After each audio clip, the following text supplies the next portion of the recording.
A de facto U.S. oil embargo of Venezuela is increasing economic pain in the South American country, where millions of people continue to flee chronic food shortages and oppression at home. It hasn't created the humanitarian crisis that was created by the Venezuelan government under Nicolas Maduro, by his policies and mismanagement and corruption and all the rest. That is what's the cause of the humanitarian crisis. But it becomes even worse, I think, with the economic sanctions that are in effect that are very strong.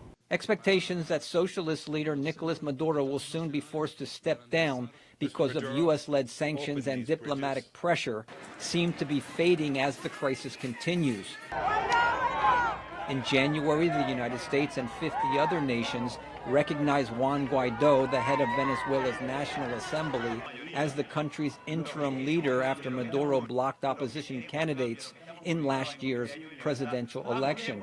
The Trump administration halted Venezuelan oil sales in the United States that had provided nearly 90% of the country's hard currency. Maduro has endured the increased international pressure and continues to receive key support from Venezuela's military leadership that could fear retribution for past abuses if the opposition gains power.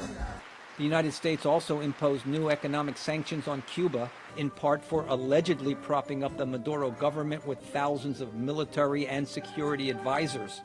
Russia, too, has increased its support for Maduro by sending plane loads of military personnel and blocking condemnation of his government at the UN Security Council.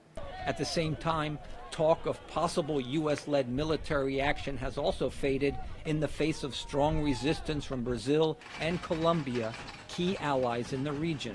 They have drawn a line. They've taken a strong stand politically, diplomatically, but they're not willing to go to the use of force. While U.S. sanctions and increasing public protests could still force democratic change in Venezuela, the hardship for most Venezuelans show no sign of ending soon. Brian Padden, VOA News, Washington.